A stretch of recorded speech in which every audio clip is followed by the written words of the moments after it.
নবীজি ডেকে বলেন, ইবনে আব্বাস রে, মক্কায় খবর দাও, আমার হুসাইন আর দুনিয়াতে নাই রে, আমার হুসাইন কারবালায় শহীদ হয়ে গেছে।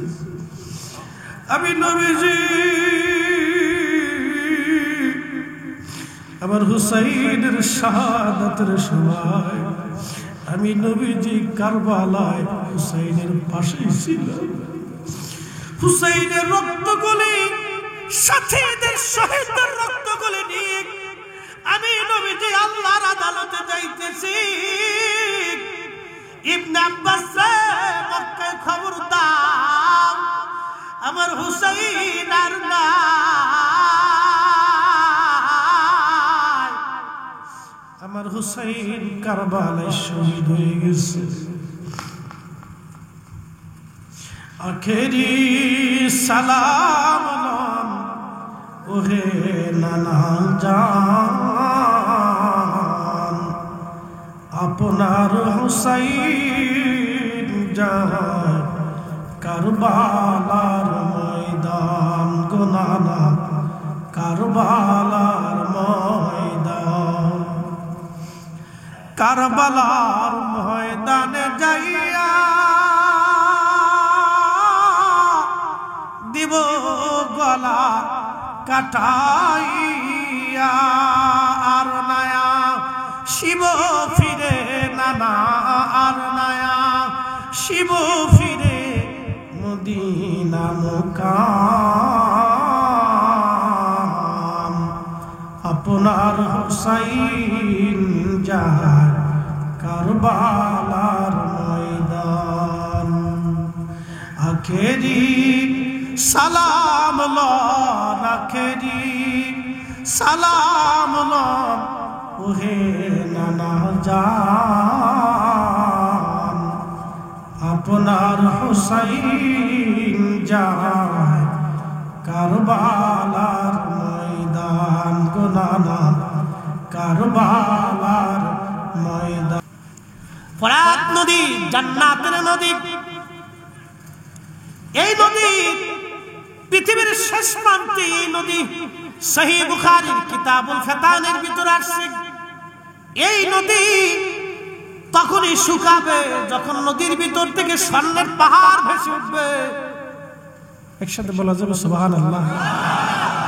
কিন্তু বিপর্যয় একটা, এই নদীর ভিতর থেকে পানি শুকিয়ে যাবে, স্বর্ণের পাহাড় ভেসে উঠবে। এই স্বর্ণ নিয়ে পৃথিবীর মধ্যে যুদ্ধ শুরু হবে। যুদ্ধে 100 জনের মধ্যে 99 জন মানুষ মারা যাবে, মাত্র 1 জন মানুষ বেঁচে থাকবে। বর্তমানে যদি পানি শুকায় যায়, স্বর্ণের পাহাড় যদি ভেসে আসে, তাহলে মনে রেখে দেন বর্তমানে পৃথিবীতে মানুষ আছে 800 কোটি। এই 800 কোটি মানুষের মধ্যে যুদ্ধ বেঁধে যাবে। রাশিয়া আমেরিকা যুদ্ধ শুরু হবে। 2 বেল্ট, পৃথিবীর বেল্ট কিন্তু এখন 2টি। একটা হলো রাশিয়ান বেল্ট আর একটা হলো মার্কিন বেল্ট। যদি একবারে আমেরিকার রাশিয়ার মধ্যে যুদ্ধ বেঁধে যায়, তাহলে পৃথিবীতে বিশ্বযুদ্ধ বেঁধে যাবে, পারমাণবিক যুদ্ধ বেঁধে যাবে। যার যত পারমাণবিক অস্ত্র আছে, বোমা আছে, মারতে থাকবে। একটা পর্যায়ে পৃথিবীর বর্তমান সভ্যতা ধ্বংস হয়ে যাবে। আহা, কত মানুষ মরে যাবে তার কোনো হিসাব নাই। পৃথিবী ধ্বংসস্তূপে পরিণত হয়ে যাবে। আল্লাহর নবী বলেন, উম্মত রে তোমরা শুনে নাও, এই নদী শেষ হয়ে যাবে। নদীর নাম কি? ফোরাত। নদীর নাম কি? আসছে কোথা থেকে? জান্নাত থেকে। একসাথে বলা যাবে আল্লাহু আকবার। আর জান্নাত থেকে আসলে কার উসিলা? আমার রাসূলের উসিলা। কিন্তু তার দৌহিত্রটা ওই ফোরাতের পরে আজকে পানি পায় না। বুঝে যেত, তার দৌহিত্র তাই ফোরাতের তীরে পানির অপেক্ষায় কাতর ভাবে তাকিয়েছিল, কিন্তু পানি দেয় নাই। খাজা বাবা আজমির যদি আনা সাগরের পানি একটা লুটার ভিতরে আনতে পারে, তাহলে হুসাইন আল্লাহর দরবারে আরজি করার সাথে ফোরাত নদীর পথ পরিবর্তন হয়ে হুসাইনের শিবিরের ভিতরে ফোরাতের পানি চলে আসতো। উনি যদি আল্লাহর কাছে বলতেন, কিন্তু না বলেন নাই। সেই দিন পানি খান নাই, পানি নেন নাই,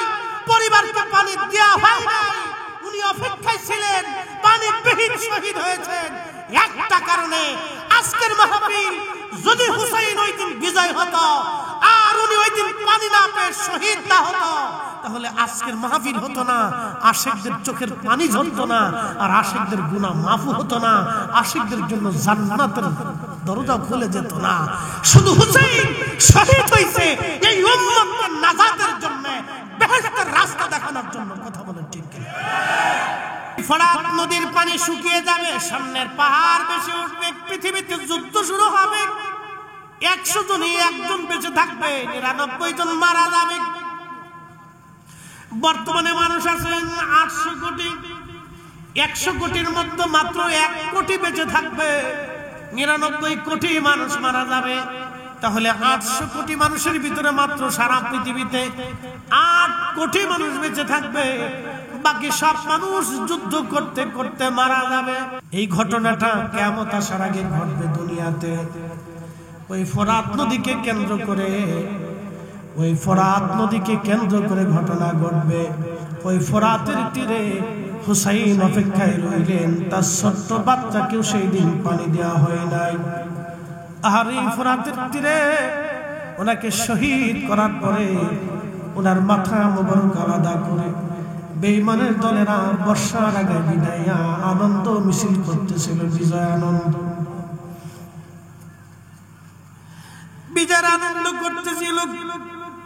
দেহ মোবারক, জুব্বা মোবারক খুলে ফেললো। এই যে জুব্বা দেখেন, এই জুব্বাটা আজকের পোশাক না, আজকে এই জুব্বার ইতিহাস আপনাদেরকে বলে দিয়ে যাই। জুব্বার ইতিহাস আজকে শুনে যাবেন। এই জুব্বাটা কিন্তু আজকের পোশাক না। এই জুব্বাটা আদম আলাইহিস সালামকে যখন জান্নাত থেকে আল্লাহ দুনিয়ার মধ্যে পাঠাইলেন, জান্নাতি পাতা দিয়ে উনার লজ্জা স্থান আবৃত করলেন। কিন্তু এটা কতদিন থাকবে? আল্লাহ রাব্বুল আলামিন আদম সুবহানাহু মাথায় একটা ব্রেন বুদ্ধি আল্লাহ পাক দিয়ে দিলেন। আল্লাহর হাবিবের আব্বা আম্মা জান্নাতি, আমার দেশে যারা বুকে হাত বেঁধে নামাজ পড়ে ওরা বলে তোরা জাহান্নামী। কি বুঝলেন? এবার যদ্দূর পরে নদীর পিছনে নামাজ পড়েন, অসুবিধা নেই। আপনার যত খাবার আছে ওরা খাওয়া, ও দোয়া মানে না। আপনি মরে যাবেন, একটা বারের জন্য আপনার দোয়া করবেন। যত খাবার আছে খাওয়ান, অসুবিধা নেই। আপনারটা আপনি খাওয়াবেন, আমার কিন্তু পরে আফসোস করবেন যে আল্লাহ রাসূলের আব্বা আম্মাকে জাহান্নামী মনে করতে পারে। এর চাইতে নেককার জন্য কাকে দাও? নিকৃষ্ট মতবাদ পৃথিবীর মধ্যে কোনো মুসলমানদের ভিতরে হতে পারে না। কথা কোন ঠিক কিনা? একবারে নিকৃষ্ট এক বেদাতি আকীদা, নিকৃষ্ট আকীদা, যা শয়তান পর্যন্ত ডরায়, আজাজিল পর্যন্ত এই কথা শুনলে ডরায় যে সর্বনাশ আমার উপর আল্লাহ আসমান থেকে নাজিল গজব এসে পড়েছে। মালিক ইবনে সানানা কে নবীজি বললেন, দেখো তোমরা জান্নাতি মানুষের চেহারা দেখো, আমার রক্ত যার শরীরের মধ্যে লেগে গেল, মিশে গেল যার রক্তের সাথে, সে কখনো জাহান্নামে যেতে পারে না। আচ্ছা আপনারা বলেন, মালিক ইবনে সানানা আল্লাহর নবীকে মহাব্বতে জাতি ভালোবাসার জন্য আল্লাহর জান্নাতের সার্টিফিকেট নিয়ে তিনি চলে গেলেন। একবার জোরে বলা যাবে কি আল্লাহু আকবার? ওনার উত্তর কি ছিল? যে আমি জিন্দা থাকতে আল্লাহর হাবিবের রক্ত মোবারক জমিনে পড়তে দেব, কিন্তু মানুষের রক্ত পান করা শরীয়তে হারাম। গসলুল মালায়েকা, মদিনা শরীফ থেকে উহুদের পাহাড় দেখা যায়, দৌড়াই যাইতে হয়তো আধা ঘন্টা সর্বোচ্চ। উনি গোসল করে উহুদে যাইতে পারতেন, কিন্তু গোসল ছাড়া উহুদে গেলেন। একটা বাক্য, রাসূল নাই তো গোসল দেখি, নবী বেঁচে নাই তো বেঁচে থেকে লাভ। আবার বুঝেন, আসরের পরে সময়ে নবীজি দন্ত মোবারক শহীদ হয়েছে, মাগরিবের কিছু সময় আগে তেনাকে পাহাড়ে দেওয়া হয়েছে। সারা রাত্রে সবাই জানে যে আল্লাহ রাসূল শহীদ হয়ে গেছে, মদিনায় সংবাদ ছড়াই গেছে। সকালবেলা ফজরের সুবে সাদিকের সময় মদিনার মানুষ উহুদের দিকে দৌড়ায় আসতেছে, কিন্তু আল্লাহর নবী উহুদ পাহাড়ের ওই জায়গাটা যদি কোনোদিন যান রাত্রিবেলা যাবেন, আল্লাহর বেহেশতের একটি ঘ্রাণ আসতে থাকে। আমি নিজে নিজে নিজে রাত্রিবেলা দীর্ঘ সময় এখানে সালাত আদায় করেছি, দীর্ঘ সময় দোয়া দোয়া করেছি, মিলাদ শরীফ পড়েছি, কান্নাকাটি করেছি। আল্লাহর বেহেশতের ঘ্রাণ আসে, পাথরের ভিতর থেকে বেহেশতের ঘ্রাণ আসে। কোথা থেকে আসে, কেমনে আসে, কেউ বলতে পারে না। 1450 বছর পরেও যদি হাবিবে কিবরিয়া অবস্থান করার জন্য জিবরাইল আমিন ওইখানে নবীকে সেবা করার জন্য ওই পাহাড়ের ওই অংশে প্রিয় নবীর রক্ত লাগার কারণে, নবীজির শরীর মোবারক লেগে থাকার কারণে যদি 1450 বছর পরেও আল্লাহর বেহেশতের ঘিরান আসে, যারা বলে রাসূল করিম আমাদের মতো, এদের মতো বিয়াক্কেল আল্লাহর দুনিয়াতে আর কেউ নাই। আমি তো বলে দিলাম রাত্রিবেলা যাবেন, কেউ বেজার হবে না, মনে কষ্ট দেওয়ার জন্য আসেনি, বাস্তবতা থেকে বলতেছি। কয়েক ঘন্টা সময় ওখানে বসে থাকছে, আসতে মন চায়, এমন সুঘ্রাণ আসতে লাগলো। আল্লাহু আকবার। জায়গাটা সিমেন্ট দিয়ে লাগিয়ে দেওয়া হয়েছে, একটু জানালার মতো ফাঁকা করা হয়েছে, ভিতরে ঢোকা যায় না। মাথা প্রবেশ করায় নাক দিয়ে দেখলাম যে পাথরের ভিতর থেকে ঘ্রাণ আসতেছে, আল্লাহর মিশকের ঘ্রাণ আসতেছে। এত সুন্দর ঘ্রাণ পৃথিবীর কোন আতর। 1450 বছর, 1450 বছর। প্রিয় উপস্থিতি, এর কোনো ব্যাখ্যা নাই, বাস্তবতা না গেলে বুঝবেন না এটা কি।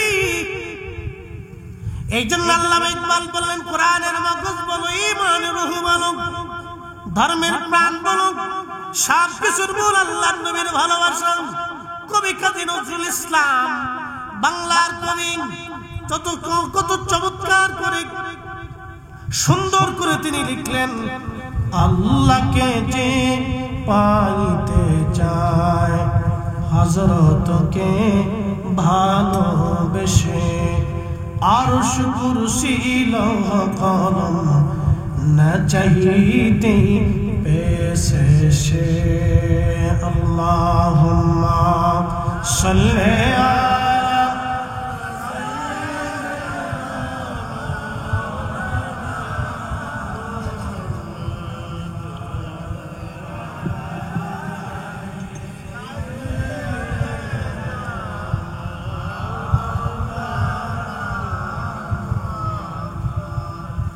উড়ে যাও রে ফিলের হাওয়া, যাও রে উড়ে মদিনায়, আমাদের দুরূদ পৌঁছে দিও নূর নবীজির পাক রওজায়। আল্লাহুম্মা সাল্লি আলা মাশাআল্লাহ মুহাম্মদ ওয়া আলা আলি সাইয়্যিদিনা।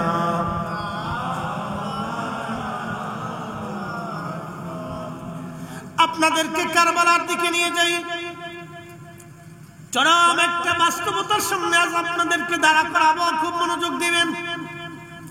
ছোট বড়, মহিলা পুরুষ, যে যে মত, যে যে দল করেন, আমাদের রাসূল একজন। কি কথা কোন ঠিক কিনা?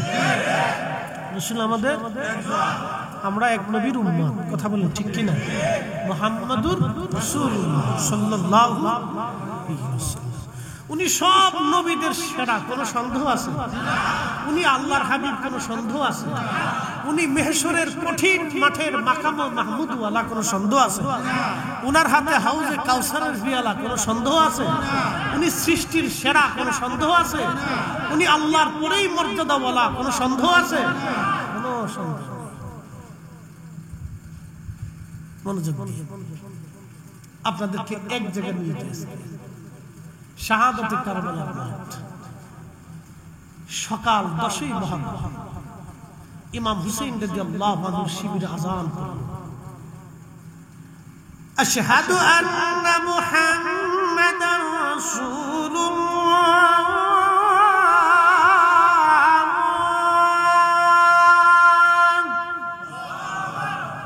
খুব মনোযোগ। ইমাম শিবির আজম ওনার সঙ্গী ৭২ জন, মহিলা সহ ১০০ জন, প্লাস মাইনাস হতে পারে, কম বেশি হতে পারে। ওদিকে আরেকটা আযান করছে, আল্লাহু আকবার, আল্লাহু আকবার, আশহাদু আন্না মুহাম্মাদার রাসূলুল্লাহ।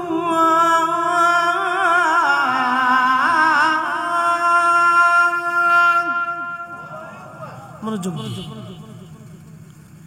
এই ৭২-এর দলে আযান হবে, সামনে আরেকটা দল আছে ২২,০০০, সেখানে আযান হবে। কোন আযান হবে বলেন তো? হুসাইনি না ইয়াজিদি?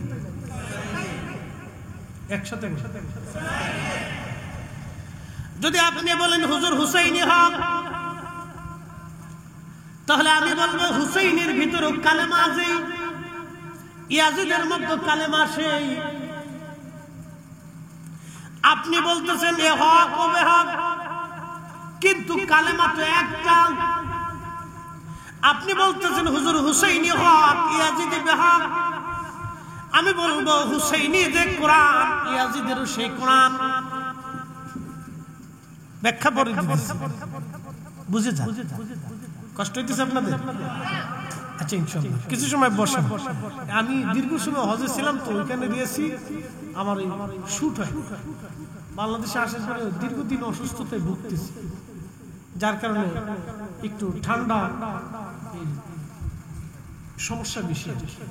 ইনশাআল্লাহ অসুবিধা নেই, আল্লাহ যাতে সাহায্য করেন, আপনাদেরকে যাতে কিছু শুনাইতে পারি। আমার ওয়াজ আমি কোনো মানুষকে খুশি করার জন্য করি না, সত্য কথা। আমার জীবনে কোনোদিন আসে নাই যে আমি এখানে ভালো ওয়াজ করলে ভালো দাওয়াত পাবো, এই চিন্তায় আমি কোনোদিন ওয়াজ করি। আমার মন থেকে কোনোদিন আসেও না, কোনোদিন মন থেকে আসে নাই যে আমি এখানে ভালো ওয়াজ করলে, একবারে সেরকম করলে মানুষ আমার আর 10টা দাওয়াত দেয়। অনেকে বলে হুজুর ওয়াজ ঢাকা লাগলে আর 10টা দাওয়াত করে, আমাকে দাওয়াতের আসে ওয়াজ করে। কিন্তু আল্লাহর রহমতে ইখলাসের সাথে করি বিদায় মানুষ আমার এত পরিমাণে দাওয়াত দেয় যে দাওয়াত আমি ঠেলে সারতে ইনশাআল্লাহ। খুব মনোযোগ দিন, সব কাজে ইখলাস থাকলে আল্লাহ এর বেনিফিটটাকে বহু গুণে বাড়ায়। আপনার এখানে আজকে 1 টাকারও নেই, শুহাদায়ে, জোরে বলে, শুহাদায়ে কারবালা বলে। এখানে তাদের মহব্বতে কেন আসছেন? ওনাদেরকে ভালোবাসলে কি লাভ? আল্লাহ রাসূল বলতেছে, ওটা পরে যাইতেছি, ব্যাখ্যাটা পরে যাইতেছি। প্রিয় নবী বললেন আল হাসান ওয়াল হুসাইন ইবনা, আমার হাসান আর হুসাইন আমার দুইজন বংশধর। আমাদের বংশ আসলো ছেলে থেকে, আমাদের পেয়ারা নবীর বংশ হলো মেয়ে থেকে।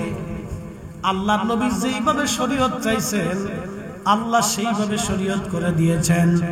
আমাদের বংশ ছেলে থেকে, আর আমাদের পেয়ারা নবীর বংশ আসলো মেয়ে থেকে। আল হাসান আল হুসাইন ইবনা, আমার হাসান আর হুসাইন আমার দুইজন বংশধর। মান আহাব্বাহুমা, ওদেরকে যারা ভালোবাসবে, নবী বলেন ফাকাদ আহাব্বানি, সে আমাকে ভালোবাসবে। একবার জোরে বলা যাবে কি সুবহানাল্লাহ? আজকের মাহফিল সাহাবায়ে ভালোবাসার কারণে, ভালোবাসাটা শুধু কারবালায় নাই, এই ভালোবাসাটা কারবালা হয়ে মদিনায় চলে গেছে। কথা বলেন ঠিক না ঠিক?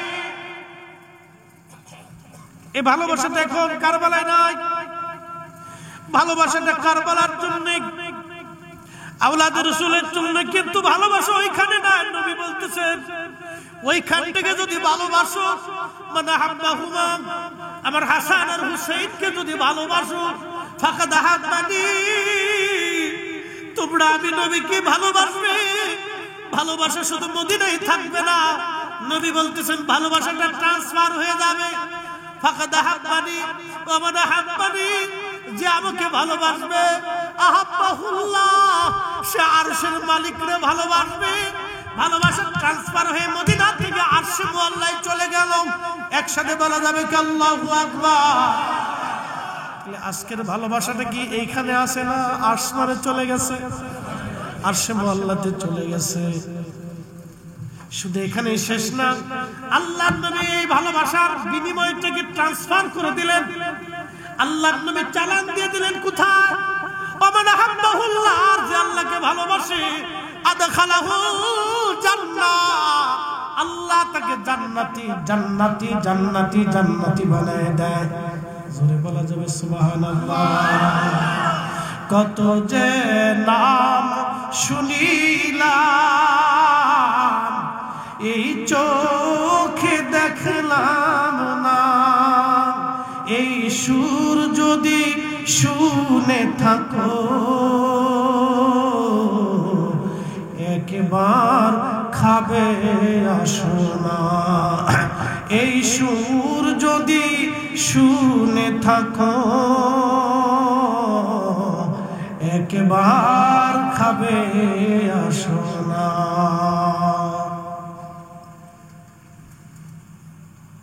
আইসা লাভ হয়েছে না লস? জোরে বলে। কেউ যদি মনে করে যে বেদাতি মাহফিল, কপালের উপর ঠাড়া পড়ছে, বাকি যদি কথা কেউ লাভ নেই। আল্লাহ রসুলের হাদিস অনুযায়ী কপালের উপরে ঠাড়া পড়ছে, তার বাস্তব প্রমাণ হাদিসের পরের লাইনে আসে। তাদেরকে যারা কষ্ট দেবে,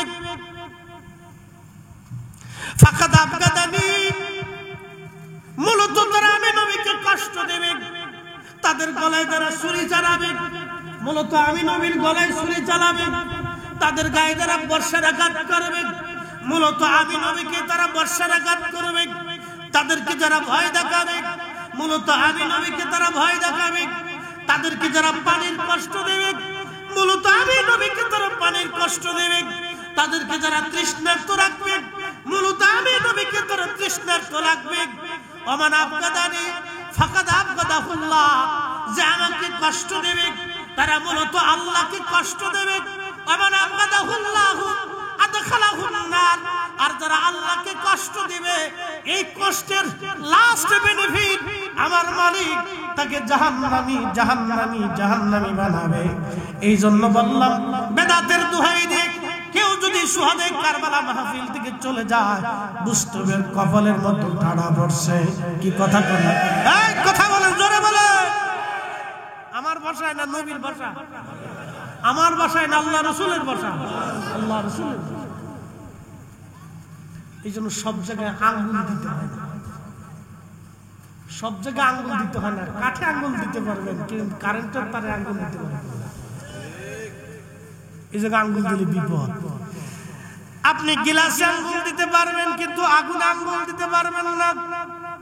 পানিতে আঙ্গুল ঢুকাইতে পারবেন, কিন্তু আগুন আঙ্গুল ঢুকাইতে পারবেন না। সব জায়গায় আঙ্গুল দিতে যাবেন না, তা না হলে মহা বিপদ। এই বিপদ থেকে বাঁচার কোনো রাস্তা নাই। আবার বলি, খুব মনোযোগ দিবেন। হুসাইনি শিবিরেও কালেমা, ইয়াজিদ শিবিরেও কালেমা। হুসাইনি শিবিরেও কোরআন, ইয়াজিদ শিবিরেও কোরআন। হুসাইনি শিবিরে নামাজ, ইয়াজিদ শিবিরেও নামাজ। হুসাইনি শিবিরে আযান, ইয়াজিদ শিবিরে একই আযান। হুসাইনি শিবিরে যে ফাতিহা, ইয়াজিদ শিবিরে একই ফাতিহা। হুসাইনি শিবিরে যে যাকাত, ইয়াজিদ শিবিরে একই যাকাত। হুসাইনি শিবিরে যে রোজা, ইয়াজিদ শিবিরে সেই রোজা। হুসাইনি শিবিরে যে হজ, ইয়াজিদ শিবিরে একই হজ। তাহলে আপনারা বললেন ওরা বেহক কেন? হক কোন কারণ? একটা কারণ। কয় কারণ? জোরে বলেন, কয় কারণ? কারণটা কি? হুব্বে রাসূল, নবীর ভালোবাসা মূল কারণ।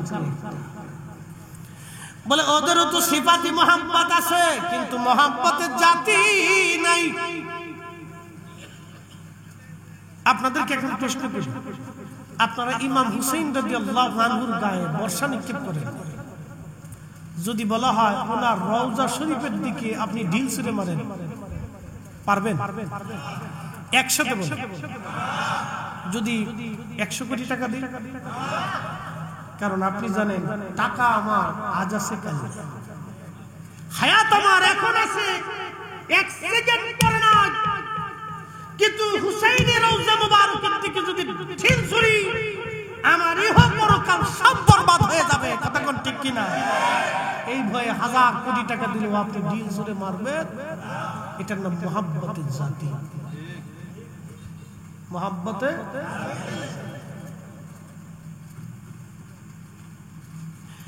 এই মুহাব্বতটা ইয়াজিদ শিবিরে না থাকার কারণে হুসাইনি পরিবারের উপরে অকথ্য জুলুম তারা করেছে।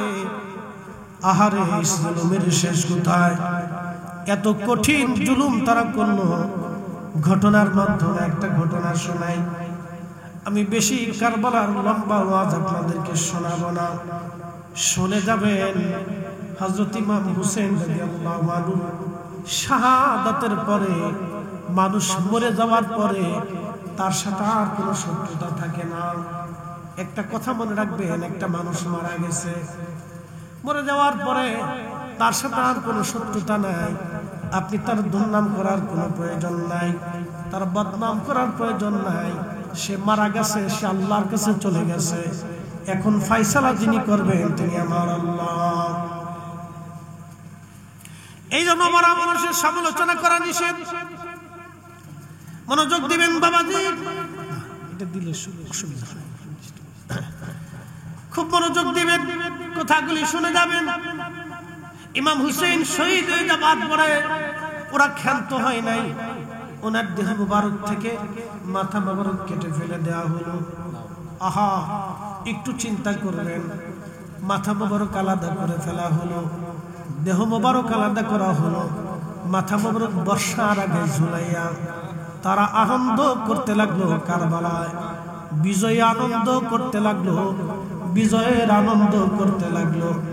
এমন একজনের মাথা মুবারক যার নানার কালেমার সাক্ষ্য দিয়ে তারা আজান দিল, যার নানার কালেমার সাক্ষ্যর কারণে তারা এই দুনিয়াতে হেদায়েতের রাস্তা খুঁজে পাইল, যার নানার কালেমার সাক্ষ্যর কারণে তাদের পূর্বপুরুষরা হেদায়েত পেয়েছিল। যে ফোরাত নদী পানি তারা হুসাইনি পরিবারকে দেয় না। মনোযোগ দিবেন, এই ফোরাত নদী দুনিয়ার কোন নদী না। এই ফোরাত নদীর উৎসটা হলো আল্লাহর জান্নাত থেকে। যে একটা গাছ আছে, গাছের নাম হচ্ছে আপনার সিদরাতুল মুনতাহার বড়ই গাছ। এই বড়ই গাছের তলদেশ থেকে আর এক বর্ণনায় আসছে জান্নাতুল ফিরদাউস থেকে এই নহরটা এসেছে। একটা নদীর নাম ফোরাত, আর একটা নদীর নাম নীল নদ। এই দুইটা নদীর উৎস হলো আল্লাহর জান্নাত থেকে। একবার জোরে বলা যাবে আল্লাহু আকবার। এই জন্য নদী কখনো শুকায় না।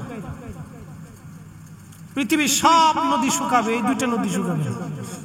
পৃথিবীর সব কুয়া শুকাই যাবে, কিন্তু কয়েকটা কুয়া পৃথিবীতে শুকাবে না। একটা জমজম কুয়া, আর একটা বীরে শিফা, আর কয়েকটা কুয়া আছে যে কুয়ার ভিতর আল্লাহ নবী থুতু মুবারক ফেলেছে। এই কুয়া কোনোদিন শুকাবে না। বন্ধ, মনোযোগ দিবেন, অ্যাটেনশন। ছেলেপেলেরা, ছোট ছোট বাচ্চারা বসো বসো, বসে পড়ো বাবা, বসে পড়ো, বসে পড়ো। ছোট বাচ্চা যারা আছে তোমরা বসে পড়ো, ছোটরা বসে পড়ো, বসো তোমরা বসো। বসলে ভালো লাগবে। তোমাদের এই বয়সে আমরা কত বসে বসে ওয়াজ শুনছি। কিছু শুনলে কিছু শিখা যায়। আপনি যেটা এই মনে করেন যে 10 দিন পড়িয়ে না পাবেন, আজকে শুনে আপনার আমার কাছ থেকে ক্লাস নিয়ে গেলে সেটা আপনি পাই যাবেন। পড়ার সাথে শোনার কথা মনে থাকে বেশি। অনেকে দেখবেন পরে মনে থাকে না, কিন্তু শুনলে মনে থাকে। তো শোনাটা মনে থাকবে, এগুলি জানার বিষয় আছে। আপনি ফোরাত নদী আল্লাহ জান্নাত থেকে এটা নহর সৃষ্টি হয়েছে। এই হাদিস পড়তে পড়তে আপনারা কয়েক হাজার হাদিস পড়ার পরে আপনি পাবেন। আমরা 20 বছর পড়তে পড়তে এগুলো পেয়েছি।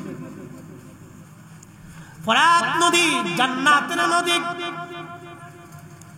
এই নদী পৃথিবীর শেষ প্রান্তে এই নদী সহিহ বুখারীর কিতাবুল ফাতানের ভিতর আসছে। এই নদী তখনই শুকাবে যখন নদীর ভিতর থেকে স্বর্ণের পাহাড় ভেসে উঠবে। একসাথে বলা যাবে সুবহানাল্লাহ। কিন্তু বিপর্যয়, এই নদীর ভিতর থেকে পানি শুকিয়ে যাবে, স্বর্ণের পাহাড় ভেসে উঠবে। এই স্বর্ণ নিয়ে পৃথিবীর মধ্যে যুদ্ধ শুরু হবে। যুদ্ধে 100 জনের মধ্যে 99 জন মানুষ মারা যাবে, মাত্র একজন মানুষ বেঁচে থাকবে। বর্তমানে যদি পানি শুকায় যায়, স্বর্ণের পাহাড় যদি ভেসে আসে, তাহলে মনে রেখে দেন বর্তমানে পৃথিবীতে মানুষ আছে 800 কোটি। এই 800 কোটি মানুষের মধ্যে যুদ্ধ বেঁধে যাবে। রাশিয়া আমেরিকা যুদ্ধ শুরু হবে। 2 বেল্ট, পৃথিবীর বেল্ট কিন্তু এখন 2টি। একটা হলো রাশিয়ান বেল্ট আর একটা হলো মার্কিন বেল্ট। যদি একবার আমেরিকার রাশিয়ার মধ্যে যুদ্ধ বেঁধে যায়, তাহলে পৃথিবীতে বিশ্বযুদ্ধ বেঁধে যাবে, পারমাণবিক যুদ্ধ বেঁধে যাবে। যার যত পারমাণবিক অস্ত্র আছে, বোমা আছে, মারতে থাকবে। একটা পর্যায়ে পৃথিবীর বর্তমান সভ্যতা ধ্বংস হয়ে যাবে। আহা, কত মানুষ মরে যাবে তার কোনো হিসাব নাই। পৃথিবী ধ্বংসস্তূপে পরিণত হয়ে যাবে। আল্লাহর নবী বলেন, উম্মতরে তোমরা শুনে নাও, এই নদী শেষ হয়ে যাবে। নদীর নাম কি? ফোরাত। নদীর নাম কি? আসছে কোথা থেকে? জান্নাত থেকে। একসাথে বলা যাবে আল্লাহু আকবার। আর জান্নাত থেকে আসলে কার উসিলা? আমার রাসূলের উসিলা। কিন্তু তার দৌহিত্ররা ওই ফোরাতের পরে আজকে পানি পায় না। বুঝে যেত, তার দৌহিত্রটাই ফোরাতের তীরে পানির অপেক্ষায় কাতর ভাবে তাকিয়েছিল, কিন্তু পানি দেয় নাই। খাজা বাবা আজমির যদি আনা সাগরের পানি একটা লুটার ভিতরে আনতে পারে, তাহলে হুসাইন আল্লাহর দরবারে আরজি করার সাথে ফোরাত নদীর পথ পরিবর্তন হয়ে হুসাইনের শিবিরের ভিতরে ফোরাতের পানি চলে আসতো। উনি যদি আল্লাহর কাছে বলতেন, কিন্তু না বলেন নাই। সেই দিন পানি খান নাই, পানি নেন নাই, পরিবারকে পানি দেওয়া হয় নাই। উনি অপেক্ষায় ছিলেন, পানি বিহীন শহীদ হয়েছেন একটা কারণে। আজকের মাহফিল যদি হুসাইন ওই দিন বিজয় হতো আর উনি ওই দিন পানি না পেয়ে শহীদ না হতো, তাহলে আজকের মাহফিল হতো না, আশিকদের চোখের পানি ঝরতো না, আর আশিকদের গুনাহ মাফু হতো না, আশিকদের জন্য জান্নাতের দরজা খুলে যেত না। শুধু হুসাইন শহীদ হয়েছে এই উম্মতকে নাজাতের জন্য, বেহেশতের রাস্তা দেখানোর জন্য। কথা বলেন ঠিক কিনা? ফোরাত নদীর পানি শুকিয়ে যাবে, স্বর্ণের পাহাড় বেশি উঠবে, পৃথিবীতে যুদ্ধ শুরু হবে। 100 জনে একজন বেঁচে থাকবে, 99 জন মারা যাবে। বর্তমানে মানুষ আছে 800 কোটি। 100 কোটির মধ্যে মাত্র 1 কোটি বেঁচে থাকবে, 99 কোটি মানুষ মারা যাবে। তাহলে 800 কোটি মানুষের ভিতরে মাত্র সারা পৃথিবীতে 8 কোটি মানুষ বেঁচে থাকবে। বাকি সব মানুষ যুদ্ধ করতে করতে মারা যাবে। এই ঘটনাটা কিয়ামত আসার আগে ঘটবে দুনিয়াতে। ওই ফোরাত নদীকে কেন্দ্র করে, ওই ফোরাত নদীকে কেন্দ্র করে ঘটনা ঘটবে। ওই ফোরাতের তীরে হুসাইন অপেক্ষায় রইলেন, তার ছোট্ট বাচ্চাকেও সেই দিন পানি দেওয়া হয় নাই। আর এই ফোরাতের তীরে ওনাকে শহীদ করার পরে ওনার মাথা মোবারক আলাদা করে বেঈমানের দলেরা বর্ষার আগে বিদায়া আনন্দ মিছিল করতেছিল, বিজয় আনন্দ, বিজয়ের আনন্দ করতেছিল। দেহ মুবারক, জুব্বা মুবারক খুলে ফেললো। এই যে জুব্বা দেখেন, এই জুব্বাটা আজকের পোশাক না, এই জুব্বার ইতিহাস আপনাদেরকে বলে দিয়ে যাই। জুব্বার ইতিহাস আজকে শুনে যাবেন। এই জুব্বাটা কিন্তু আজকের পোশাক না। এই জুব্বাটা আদম আলাইহিস সালামকে যখন জান্নাত থেকে আল্লাহ দুনিয়ার মধ্যে পাঠাইলেন, জান্নাতি পাতা দিয়ে ওনার লজ্জা স্থান আবৃত করলেন। কিন্তু এটা কতদিন থাকবে? আল্লাহ রাব্বুল আলামিন আদম সুবহানাল্লাহর মাথায় একটা ব্রেন বুদ্ধি আল্লাহ পাক দিয়ে দিলেন। আদম আলাইহিস সালাম নেমে আসলেন তিনি দুনিয়াতে। ভেড়ার পশম থেকে সুতা বানাইয়া, কি আল্লাহ আকল দিলেন, ভেড়ার পশম থেকে সুতা বানাইয়া আদম আলাইহিস সালাতু ওয়াস সালাম জুব্বা বানাইলেন। জুব্বা বানাইলেন। এই তো জুব্বা শুরু হলো। আজও দেখেন আরবরা জুব্বা ছাড়ে না। ওরা হাজার হাজার কোটি টাকার মালিক। বাংলাদেশের সর্বোচ্চ ধনী যারা, বিভিন্ন গ্রুপ ইন্ডাস্ট্রির মালিক, 2-10টারে একজন ধনী আরবের কিনে নিতে পারে, সারা বাংলাদেশ কিনতে পারে, এরকম ধনী আরবে আছে। সারা বাংলাদেশ কেনার মতো তৌফিক কেমন ধনী আরবে আছে, কিন্তু জুব্বা ছাড়ে না। একসাথে বলবেন না মারহাবা। আর আমরা কয়দিন পয়সা বলে হইলে এখান থেকে ফ্যান ছিঁড়ে যায়, এখান থেকে ফাইডে যায়, এখান থেকে উড়ে যায়, এখান থেকে কাইটে যায়। কত কোয়ালিটির ভাই, কোয়ালিটির শেষ নাই।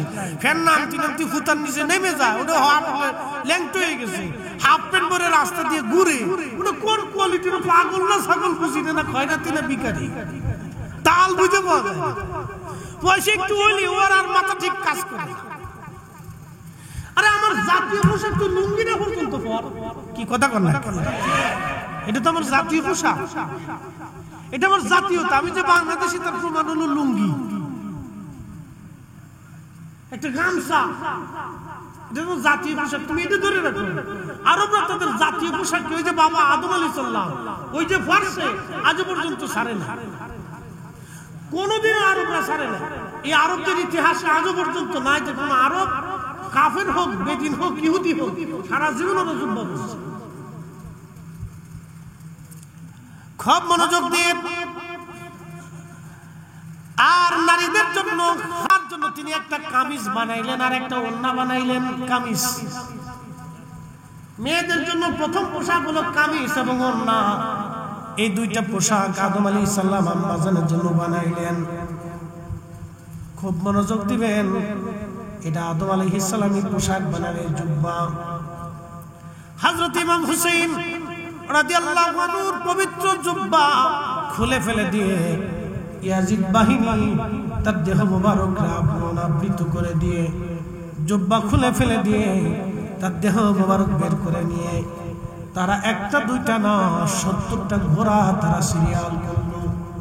আপনারা জানেন যুদ্ধের ঘোড়াগুলি, যে ঘোড়াগুলি মাল টানে অথবা কাজ করে অথবা যুদ্ধের জন্য, দৌড়ের জন্য ব্যবহার করা হয়, এই ঘোড়ার পায়ের নিচে লোহা দিয়ে আপনার ব্যবহার করা হয়। পায়ের নিচে, খুরের নিচে লোহা ব্যবহার করা হয়, যাতে খুরটা ভেঙে না যায়, ছিঁড়ে না যায়, ফেটে না যায়, ঘোড়া যাতে পড়ে না যায়। যুদ্ধের ঘোড়াগুলি সিরিয়াল করে নিয়ে হুসাইন রাদিয়াল্লাহু আনহুর দেহ মোবারকের উপরে ইয়াজিদ শিবিরের সৈন্যরা দেহ মোবারকের উপরে ঘোড়া দাবড়াইতে লাগলো। ঘোড়ার পায়ে আঘাতে আঘাতে দেহ মোবারক থেকে গোশত চামড়াগুলি খসে খসে পড়তেছিল। কারবালার ময়দানের করুণ দৃশ্যটা দেখার পরে ফাতেমা রাদিয়াল্লাহু আনহার কন্যা, আরে জান্নাতের সদস্য হযরত জয়নব রাদিয়াল্লাহু আনহা ভাইয়ের এই করুণ অবস্থা দেখে সহ্য করতে না পেরে দৌড়ায় আসলেন। ইমাম হুসাইন রাদিয়াল্লাহু আনহু দেহ মোবারকের পাশে দাঁড়িয়ে মদিনার দিকে তাকায়া তিনি কাঁদতে লাগলেন আর ডাকতে লাগলেন, ইয়া মুহাম্মাদ, ইয়া মুহাম্মাদ। ওগো নানাজান, আপনি দেখেন আপনার হুসাইনের সঙ্গে আপনার উম্মত কেমন ব্যবহার করতেছে। যাদের গলায় শরীরে আপনি মাছি মশা বসতে দেন নাই, যারা কামলে তুমি নানা সহ্য হয় নাই, যারা ক্ষুধার্ত থাকলে তুমি নানা খাবার খাও নাই।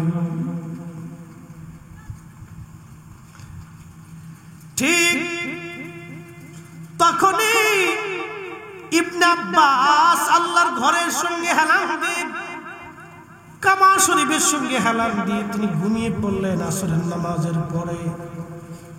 স্বপ্নের মধ্যে দেখলেন আল্লাহর নবীজি মক্কার দিকে দৌড়ায় দৌড়ে আসতেছে।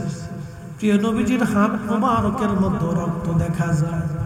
আল্লাহর নবীর গা মোবারকে, জুব্বা মোবারকে ধুলাবালি লাগা, নবীজির চুল দাড়ি মোবারক এলোমেলো, নবীজি কাঁদতেছিলেন আর কাবার দিকে দৌড়ায় দৌড়ায় আসতেছিলেন। ইবনে আব্বাস বলতেছেন, ইয়া নবী আল্লাহ, জীবনে কোনোদিন আপনাকে এরকম কাঁদতে দেখি নাই গো নবীজি। আপনার গা মোবারকে ধুলাবালি কেন? আপনার চুল দাড়ি মোবারক এলোমেলো কেন? আপনার হাত মোবারকে রক্ত কেন? আপনি এইভাবে কাঁদেন কেন? কেন গো নবী দৌড়ায় মক্কার দিকে আসেন? নবীজি ডেকে বলেন, ইবনে আব্বাস রে, মক্কায় খবর দাও, আমার হুসাইন আর দুনিয়াতে নাই রে। আমার হুসাইন কারবালায় শহীদ হয়ে গেছে। আমি নবীজি আমার হুসাইনের শাহাদাতের সময় আমি নবীজি কারবালায় হুসাইনের পাশে ছিলাম। হুসাইনের রক্তগুলি, সাথীদের শহীদদের রক্তগুলি নিয়ে আমি নবীজি আল্লাহর আদালতে যাইতেছি। ইবনে আব্বাস মক্কায় খবর দাও, আমার হুসাইন আর নাই,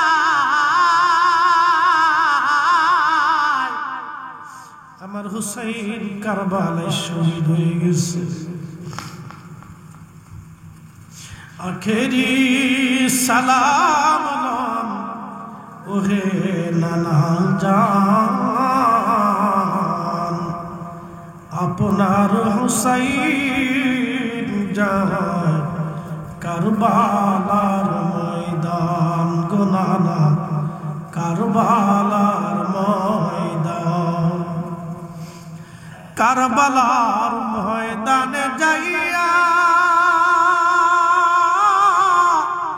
দিব গলা কাটাইয়া, আর নায়া শিব ফিরে নানা, আর নায়া শিব ফিরে মদিনা মুকাম।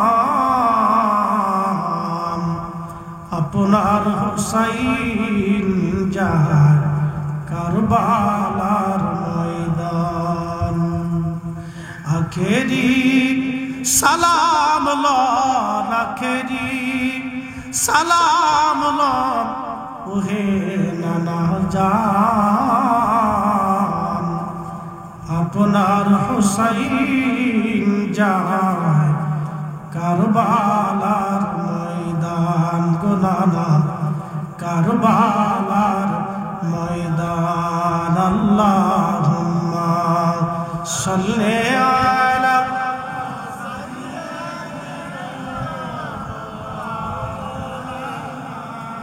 মুহাম্মাদ ওয়া আলা, জবান খুলে, মাওলানা। প্রিয় কক্সবাসী, আহা হুসাইন রাদিয়াল্লাহু আনহু শহীদ হয়ে গেলেন, ওনার সাথীরা শহীদ। সবার দেহ মোবারক থেকে মাথা কেটে নিয়ে যাওয়া হলো, সবার দেহ থেকে মাথা কাটা হলো, মাথাগুলি কেটে কেটে তারা নিয়ে গেল। আহা সেই দিন তারা হুসাইন রাদিয়াল্লাহু আনহুর দেহ মোবারক দাফন করে দিয়ে ফোরাত নদী থেকে পানি এনে সারা কারবালার মাঠেরা ভরে দিল। একটু মনোযোগ দিয়ে, ফোরাত থেকে পানি এনে হুসাইন রাদিয়াল্লাহু আনহুর দেহ মোবারক দাফন করে দিয়ে সারা কারবালা থেকে, কারবালা ভরে ভরে পানি ছেড়ে ছেড়ে দিয়ে মাটিগুলি সমান করে দিল, যাতে হুসাইন রাদিয়াল্লাহু আনহুর কবর কোন জায়গা দুনিয়ার মানুষ কোনোদিন খুঁজে না পায়। ওদের চিন্তা ছিল হুসাইনের কবর যাতে খুঁজে না পাওয়া যায়, ওনার মাজার যাতে কোনোদিন খুঁজে পাওয়া না যায়, সেই জন্য তারা মাটি সমান করে দিয়ে পানি দিয়ে তারা একবারে সমান করে দিল, যাতে হুসাইনের মাজার কোথাও খুঁজে না পাওয়া যায়। কিন্তু আল্লাহর সিদ্ধান্ত ছিল ভিন্ন। ওরা যদিও শত্রুতা করেছে, যদি ওদের সিদ্ধান্ত ভিন্ন, কিন্তু আল্লাহর সিদ্ধান্ত আলাদা। একসাথে বলা যাবে আল্লাহু আকবার। এখানে একটা চমৎকার ঘটনা আছে, খুব মনোযোগ দিয়ে, উহুদের সাথে মিলে যাবে।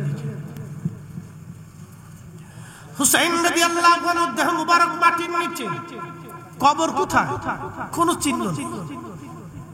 সারা এলাকায় কবরের চিহ্ন হারিয়ে ফেললো, পানি দিয়ে সমান করে দিচ্ছে, যাতে কোথাও কবরের চিহ্ন খুঁজে পাওয়া যায়। আহা, ওরা চলে গেল। এক বেদুইন আশিক রাসূল, ওই যে আগে বলছি ইশকে রাসূল, কলিজার ভিতর থেকে যার আসে, এটা টাকা দিয়ে কেনা যায় না। টাকা দিয়ে কেনা যায় না, দলিল দিয়ে বুঝানো যায় না, দলিল দিয়ে বুঝানো যায় না, টাকা দিয়ে কেনা যায় না। এটা আল্লাহ যারে দয়া করে তার কলিজার ভিতরে আল্লাহ দিয়ে দেয়, মনোযোগ দিবে।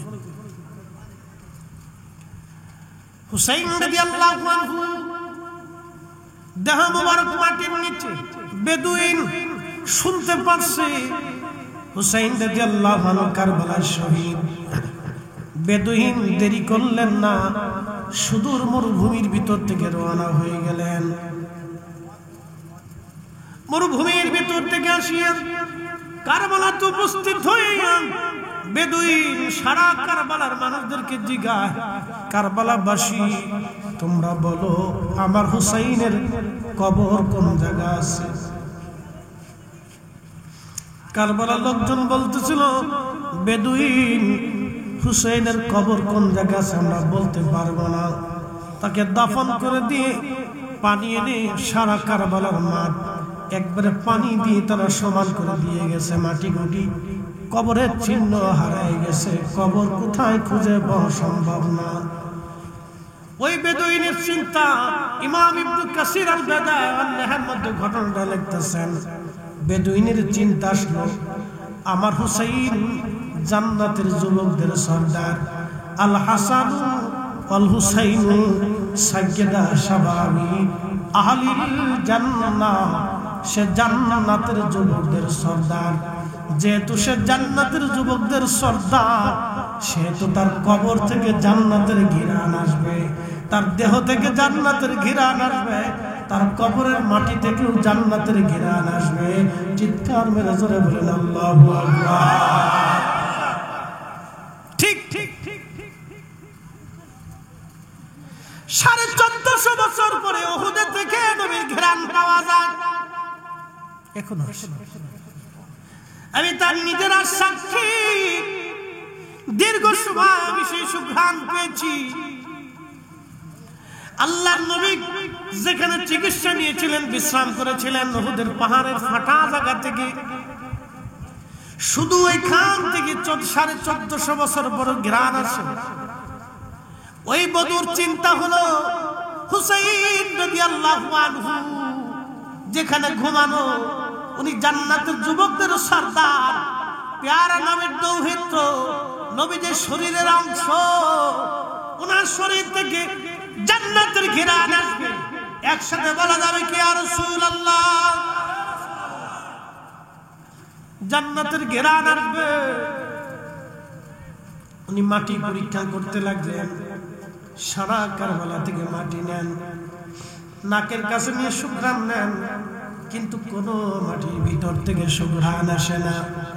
যখনই হুসাইন রাদিয়াল্লাহু আনহু মাকবারা রওজা শরীফের কাছে যে মাটি নিলেন, নেওয়ার সঙ্গে সঙ্গে নাকে যখন লাগাইলেন, লক্ষ্য করলেন ওই মাটির ভিতর থেকে আল্লাহর জান্নাতের মিশকের ঘ্রাণ আসতেছে।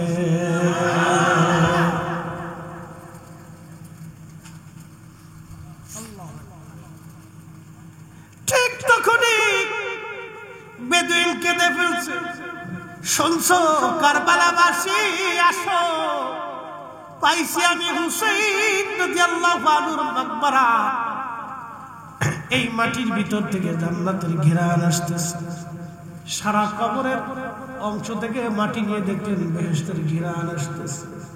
ওরা চাইছিল ওনার কবর যেন নিশ্চিহ্ন হয়ে যায়, ওনার রওজা যাতে নিশ্চিহ্ন হয়, পৃথিবীর কোন মানুষ যাতে ওনার রওজা খুঁজে না পায়, কিন্তু আল্লাহর সিদ্ধান্ত ভিন্ন।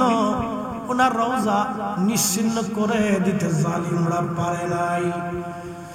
আওলাদে রাসূল, আহলে বাইত রাসূল, আল্লাহর নবীর শানের দুশমন যারা আছেন, তারা হাজার বছর চেষ্টা করলেও আমার নবীর শানের বিরুদ্ধে লাগলো, কোনদিনও সুন্নি মুসলমানের ঈমান তারা চুরি করতে পারবে না। হাত উঁচা করে বলেন ঠিক না বেঠে?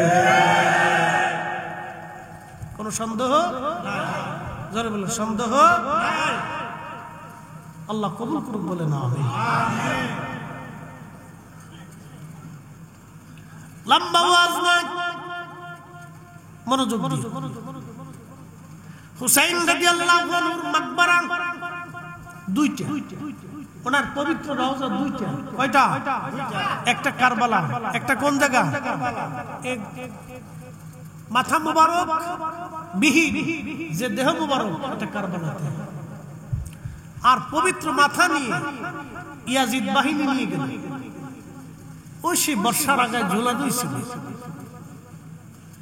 ইয়াজিদের রাজ দরবারে সিরিয়াতে নিয়ে যাওয়া হলো, বর্তমান সিরিয়ার দামেস্ক এই শহরে নিয়ে যাওয়া হলো।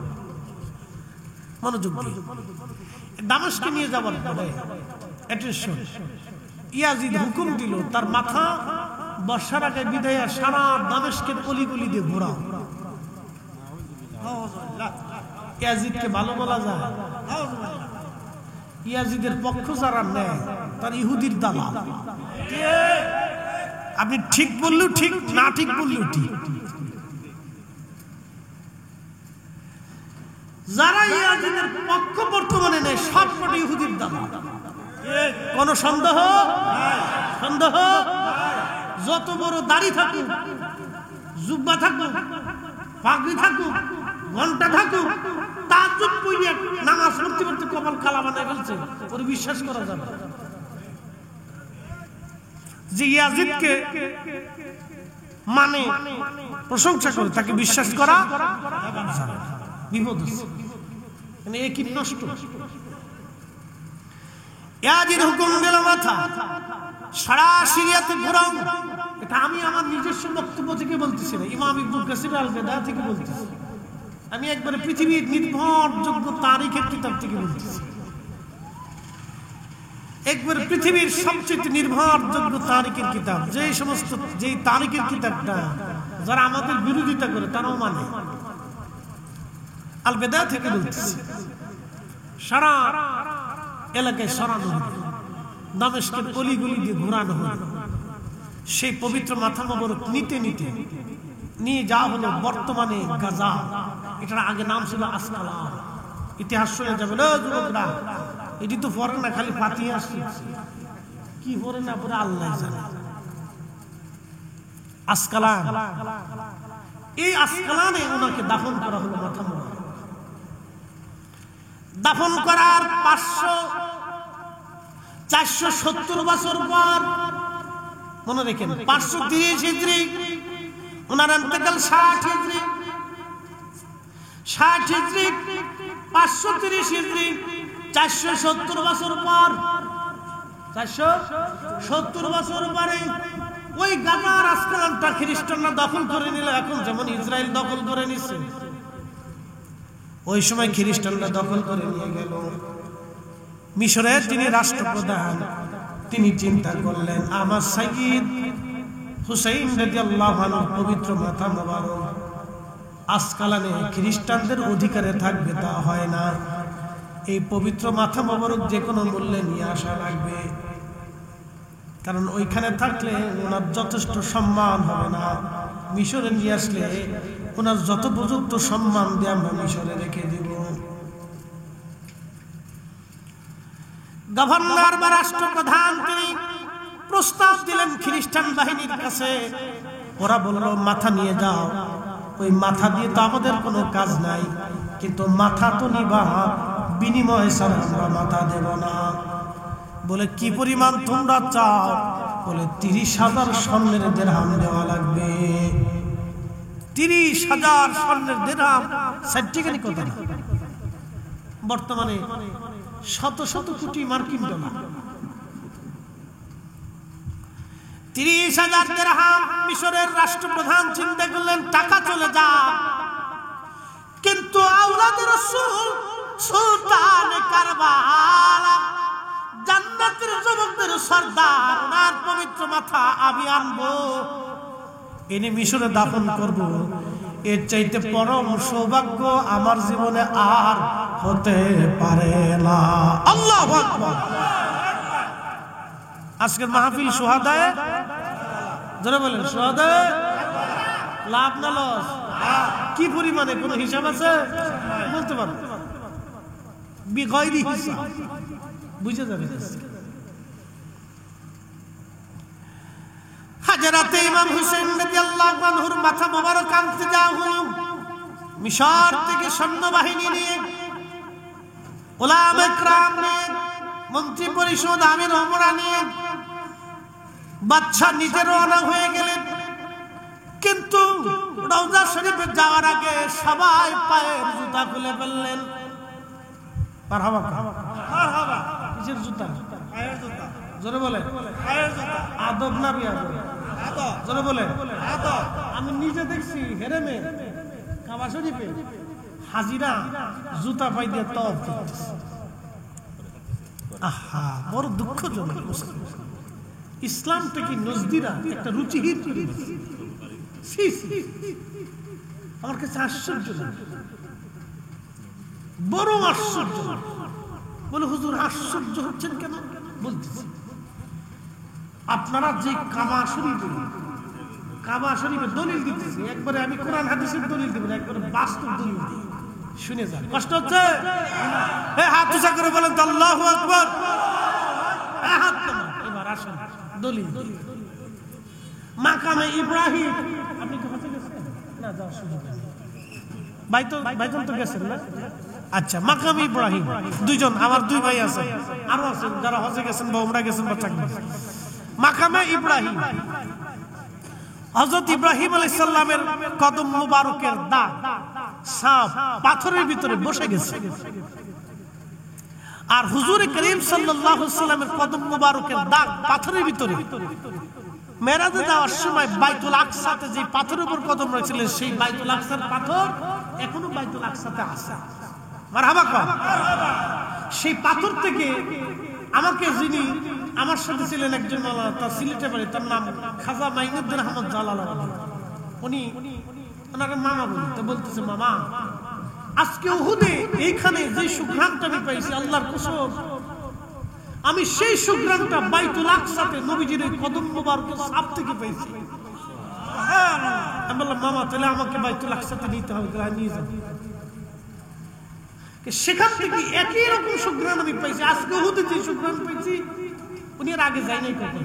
ওই দিন রাত্রিবেলা আমার কেন জানি মন শুধু বারবার টানতেছে। আমি বললাম যে চলেন না, এখন রাত হচ্ছে, একটু উহুদের ওইখান থেকে ঘুরে আসি। কত জায়গা দোয়া করছি, তা আল্লাহ রাসূল এখানে বিশ্রাম করছিলেন, তো এখানে বসে দোয়া। তা আমার সাথে আরো 2-3 জন হাজি, সবাই আলেম। তাহলে ঠিক আছে, তাহলে চল। ওইখানে যেই সুঘ্রাণটা তখন মনোযোগ, কথাটা খুব গুরুত্বপূর্ণ। ইব্রাহিম আলাইহিস সালামের কদম মুবারকের সাপ, এটার নাম মাকামে ইব্রাহিম আলাইহিস সালাতু ওয়াস সালাম। এখন এখানে আরো হাজিরা আছেন, বলেন মাকামে ইব্রাহিম, ওখানে ইব্রাহিম আলাইহিস সালামের মাকাম, এর অর্থ হলো ওই পাথরের উপরে পা রেখে ইব্রাহিম আলাইহিস সালাম কাবা ঘরের পাথর গাঁথতেন। আর ইসমাঈল আলাইহিস সালাম পাথর এনে এনে দিয়েছেন, আর ওই পাথরের উপরে পাড়া দিয়ে এই পাথর অটোমেটিক ভাবে উপরে উঠে যাইতে। হ্যাঁ না, ওই যে আরো জোরে আমাদের লিফট, এটা বিজ্ঞানের যন্ত্র দিয়ে টেনে উঠানো হয়। আর ইব্রাহিম আলাইহিস সালামের লিফট, কদম মুবারকের সাপ মাকাম ইব্রাহিম, এটা অটোমেটিক উঠতে থাকতো, নামতে থাকতো। আরো জোরে বলে, হ্যাঁ না, আরো জোরে বলে। তেলের গাড়ি তেলে চলে,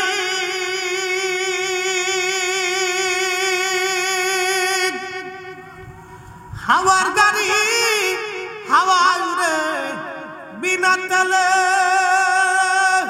চালায় গাড়ি নবী সুলাইমান। আমরা সেই মুসলমান।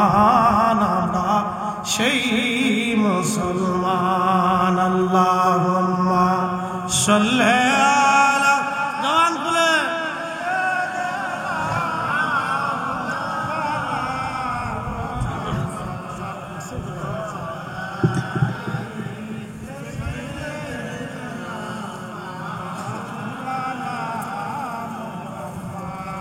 আপনাদের মনে কষ্ট হইতেছে, এই দুরুদের আওয়াজটা দুর্বল লাগতেছে।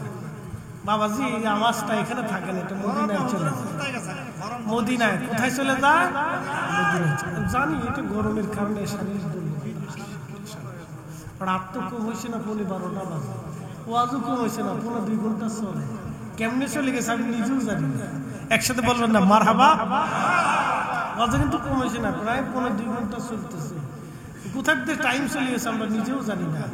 গরমের ভিতরে আপনারা বসে রয়েছেন, এটা টাকার জন্য না, এটা আল্লাহর এবং সোহাদে কারবালার মহাব্বতে বসে রয়েছে। এটা নির্ভেজাল মহাব্বত। কি ভেজাল? জোরে বলে। যে চোখে পানি আসছে এটার ভিতরে ভেজাল আছে? নামাজ পড়ছেন, ভেজাল থাকতে পারে। বলে ভেজাল কেমন? ইখলাসের ভেজাল। রোজা রাখছেন, ভেজাল থাকতে পারে। ওই মুখে ফাঁসা কথা আইছে বা মিশে কথা কইছেন বা কারো গালি টালি দিচ্ছেন বা কারো গিবত করছেন, ভেজাল নিতে পারে। জাকাত দিচ্ছেন, ভেজাল নিতে পারে। বলে কেমন? এই যে আপনি জাকাত দেওয়ার সময় চিন্তা করছেন যে মানুষ আমাদের হ্যাঁ কেডি চিন্তা করছেন, এটা আসতে পারে, অন্তরে আসতে পারে, খায় আসতে পারে, ওটা আপনারও আসতে পারে, আমারও আসতে পারে। তাহলে বুঝে গেলে এখানে ভেজাল আসতে পারে। জাকাতে ভেজাল আসতে পারে, আপনার এই ইবাদতগুলির ভিতরে আপনার ভেজাল আসতে পারে। কিন্তু রসুলের মহাব্বতের যে চোখের পানি, আহলে বাইতের মহাব্বতের চোখের পানির ভিতরে বিন্দু মাত্র ভেজাল নাই। আস্তে ঠিক করলেন কে? জোরে কর। এটার ভিতরে ভেজাল ভেজাল। এই জন্য এই পানি দিয়ে আল্লাহ 7টা জাহান্নামের আগুন আল্লাহ নিভাই দিবে। বিরাট বড় দামি, আজকে ব্যাখ্যা করে বুঝাই দিয়ে গেল। বিরাট দাম। এটার দাম আর ওজন আপনি নিজে মাপতে পারবেন। সারা পৃথিবীর সমস্ত সৃষ্টির পানি এক পাল্লায় দিবেন, আর আল্লাহ রাসূলের মহব্বতের চোখের পানি আর এক পাল্লায় দিবেন। এক ফোঁটা পানি, মাছের মাথার পরিমাণ পানি এক পাশে দিবেন, तमाम সৃষ্টির পানি আর এক পাশে দিবেন, কিন্তু ওই পানির ওজন এই পানির কাছে কিছুই হবে না। সুবহানাল্লাহ। এত দামি পানি, এত ওজনওয়ালা পানি। এটা মনে রাখবেন, টিভি বলে যায় না। জবান খুলে দেন, একসাথে জবান খুলে পড়ি আল্লাহুম্মা সাল্লি আলা।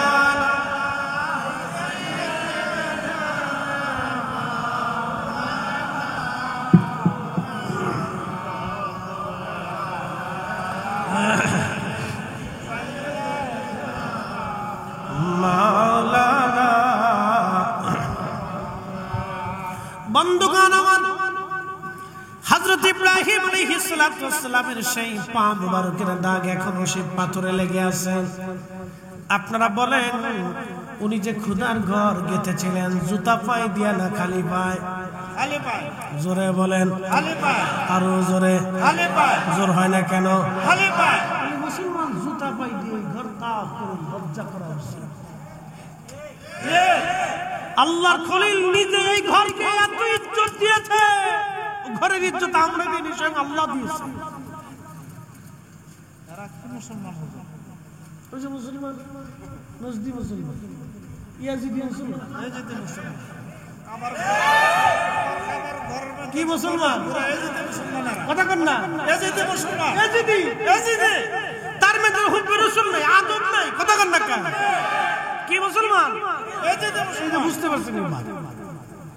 হক কথা কইলে অনেকে কবেন যে হুজুর আমাদের বিরোধিতা করতেছে। বিরোধিতা করতেছি না তো ভাই, হ্যাঁ বুঝার জন্য বলতেছি, বুঝানোর জন্য বলতেছি। রওজা শরীফে 3 প্রকারের হাজি। মদিনাতে রওজা শরীফে ঢোকার সময় 3 প্রকারের হাজি দেখবেন। এক প্রকারের হাজি সেলফি হাজি। কি হাজি? কি হাজি? পুরো সর্বনাশ, সে সেলফি তোলার লেগে পাগল হয়ে গেছে। আমি একটাকে দেখতেছি ভিডিও করে সে দেখাইতেছে আর জোরে জোরে বলতেছে রওজা শরীফ পাকিস্তানে মনে হচ্ছে। আমার কাছে মন চাইছিল জুতা দিয়ে বাইরে রওজা শরীফের এখান থেকে বের করে আল্লাহ হাবিবের রওজা মোবারকের পাশে। আমি চিন্তা করলাম এখানে আল্লাহ হাবিবের রওজা মোবারক। আহা, এই হাজিরা নিজেরও বুঝে না যে কোথায় দাঁড়াইছে। আমি আপনাকে বলতেছি আল্লাহ রাসূল বলেন আল আনবিয়া ওয়াল ওয়াহইয়া, নবীরা জিন্দা। নবীরা জিন্দা, নবীরা কি জিন্দা? আমার নবী দেখতেছে এখানে বসে বসে যে আমার উম্মত কি আসছে। হ্যাঁ, এইজন্য আল্লাহ রাসূল বলতেন আমার উম্মত মান যারা কবরি, মান যারা কবরি। ইমাম তাকিউদ্দিন সুবকি শিফা ও সাকানের ভিতরে লেখা আমার কোন হাদিস কিতাব আছে, মান যারা কবরি ওয়াজাবাত লাহু শাফআতি ইয়াউমুল কিয়ামা, যে দুনিয়াতে আমার রওজা শরীফ জিয়ারত করলো কিয়ামতের মাঠে তাকে সুপারিশ করা আমার জন্য ওয়াজিব হয়ে যায়। আল্লাহ রাসূল আরো বলেন উম্মত তোমরা শুনে দাও, আমার ইন্তেকালের পরে কত উম্মত আমার কাছে আসবে জিয়ারত করতে। যারা আমার জিয়ারত করবে তারা যেন আমার জীবদ্দশায় আমার সাথে সাক্ষাৎ করে গেল। সুবহানাল্লাহ। আহা, আর কিছু আমার বাংলাদেশে আছে শয়তানের দালাল, ইহুদির পাঁচটা গোলাম, এত ওয়াজ করে মদিনাতে দোয়া কবুল হবে কোনো জায়গা নাই। নাউজুবিল্লাহ, শয়তান জুতা দিয়ে বাইরেলেও হক আদায় হয় না। কথা কন না। আল্লাহ রাসূলের রওজা মুবারক, বর্তমানে হুজরা মুবারক, আগে ছিল হুজরা মুবারক, এখন রওজা মুবারক। প্রিয় নবীর মিম্বার মুবারক, রাউজাতুম মিন রিয়াজিল জান্নাহ, যেটাকে রিয়াজুল জান্নাহ বলা হয়। এইখানে বৈশা দোয়া করলে কেউ যদি নামাজ পড়ে তো আল্লাহ রাসূল বলেন আমার উম্মত সেজন্য জান্নাতে নামাজ পড়ে গেল। কেউ যদি এখানে দোয়া করে সে আমার উম্মত শুনে রাখো সেজন্য জান্নাতে দোয়া করে গেছে। দুনিয়াতে এটা আমার জান্নাতের টুকরা, জান্নাতের অংশ, জান্নাতে চলে যাবে। একসাথে বলবেন আল্লাহু আকবার। আমার রাসূলের আশা দেওয়ার কারণে যদি ওই জায়গা যান ওর বুঝাবেন এই পাগল ছাগল দেশে যে কত জন্মাইছে, আগাছা, এগুলি কি আগাছা। হক কথা বললে, শক্ত কথা বললে অনেকে হয়তো বেজার হবে, আমাদের বিরোধিতা করতেছে। না, বিরোধিতা না, এটা আমাদের ইশকে রাসূল, কলিজাতে রাসূলের মহব্বত বিন্দু মাত্র আসিবিদা আমাদের কলিজার ভিতরে এটা বাঁধে। কি কথা কর না কেন? কলিজার ভিতর কি হয়? বাঁধে, কষ্ট হয়। এই কথা আমরা বরদাস্ত করতে পারি।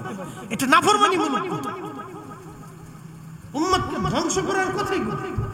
হাজার বছর ইবাদত হবে, কোটি বছর ইবাদত হবে, যদি আল্লাহ রাসূলের কারীমের শানে চুল পরিমাণ খেয়ানত করেন, বেয়াদবি করেন, তাহলে আপনার জীবনের ইবাদত বরবাদ হয়ে যাবে। শেষ। রওজা শরীফে আরেক প্রকারের হাজি পাবে। এই হাজি শুধু সালাম দিয়ে চলে যায়, কিন্তু কোনো অনুভূতি নেই, অনুভূতি নেই। সে বুঝে রওজা শরীফে আসছে, নবী মরে গেছে, সালাম দিয়ে চলে যায়, আসসালাতু ওয়াসসালামু আলাইকা ইয়া রাসূলুল্লাহ, এরকমই মনে করে, আসসালাতু ওয়াসসালামু আলাইকা ইয়া রাসূলুল্লাহ। আবার কিছু হাজি আছে রওজা শরীফে ঢোকার সময় সে অজর দ্বারা কান্না করতে থাকে, আরে আমি এমন একটা জায়গা আসছি, রাহমাতুল নবীর রওজা মুবারক, যেখানে আল্লাহ নবী ঘুমায় রয়েছে, আমার দেখতেছে। সে কাচুমুচু হয়ে ভয় পায়। এদেরকে দেখলে ওই পুলিশ আর ওদের মতো আর মনে করে বেদাত, বুঝছেন? সেটা জানে দেখলে কান্না করলে কে বেদাত। আমরা রাসূলের মহব্বত করলে আমরা হইছি বেদাতি, আর ওরা সেলফি তুললে ওরা হইছে দাতি। কি কথা কর না কেন? আমরা বেদাতি আর ওরা হলো দাতি। ওদের দাঁত জ্বালাইছে আর আমরা দাঁত হইছে।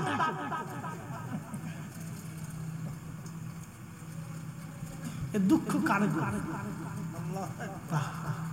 যত বেদাতি সাদাতি করবো, সাতা দেখার সময় আমাদের আল্লাহ রাসূল বলেছেন উম্মত তুমি জাহান্নাম থেকে বাঁচো, জাহান্নাম থেকে বাঁচো, জাহান্নাম থেকে বাঁচো।